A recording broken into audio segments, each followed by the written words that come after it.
বন্ধুরা, এরকম যে ক্যারি ব্যাগগুলো আমাদের ঘরে থাকে, আজ তাই দিয়ে কিন্তু একটা অর্গানাইজ তৈরি করছি।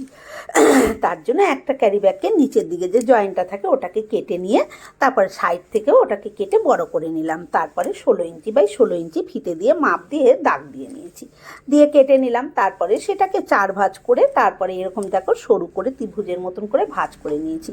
তারপরে কোনায় একটা ফিতে লাগিয়ে একদম একই মাপে এরমভাবে রাউন্ড শেপ করে ঘুরিয়ে নিয়ে তারপরে এটাকে গোল করে কেটে নিলাম।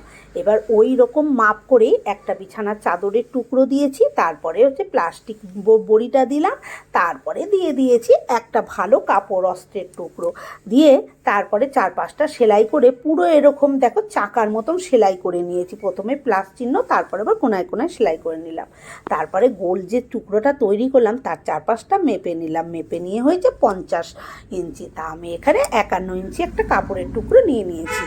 তারপরে চাদরের তারপরে এবার যে কিছু প্লাস্টিক আমি জয়েন্ট করে 51 ইঞ্চি করে নিয়েছি সেলাই করে করে, যেহেতু একটা প্লাস্টিকে অতটা আসছে না। তারপরে বিছানার চাদরের টুকরো, তারপরে প্লাস্টিকের টুকরো, তারপরে আবার একটা অস্ত্রের টুকরো দিয়ে তারপরে এরমভাবে বড় বড় সেফটি পিনগুলো মেরে নিয়েছি। তারপরে সেটাকে লম্বা লম্বা চওড়া চওড়াভাবে 3টে টুকরোকে একসাথে সেলাই করে নিলাম। তারপরে যে গোল পাটটা তৈরি করে রেখেছিলাম ঠিক যেখানে একটা দাগ দিয়ে নিলাম সেন্টার পয়েন্টে, ভাঁজ করে 2 ভাঁজ করে, তারপরে তার ধার দিয়ে এইভাবে আমি এই বড় টুকরোটাকে সেলাই করে বসিয়ে দিলাম। বাড়তি যেটুকু হয়েছিল সেটুকু কেটে ফেলে তারপরে সেই দুটো টুকরো জুড়ে নিলাম, জুড়ে নিয়ে আবার গোল পাটের মধ্যে বসিয়ে দিলাম। আর যে টুকরোটা আমার বাড়তি কেটে ফেলেছিলাম সেটাও কিন্তু ফেলানো গেল না, সেটা দিয়ে আমি এরকমভাবে দুখানা ফিতে বানিয়ে নিলাম। তারপরে যে গোল অংশটা তৈরি করলাম খোলের মতন সেটাকে মাঝখান দিয়ে ভাঁজ দিলাম, দিয়ে মিডিল পয়েন্টটা পার করে মিডিল পয়েন্টের ওপাশে 2 ইঞ্চি এপাশে 2 ইঞ্চি রেখে আমি ফিতেটা বসিয়ে দিয়েছি, দুটো ফিতে।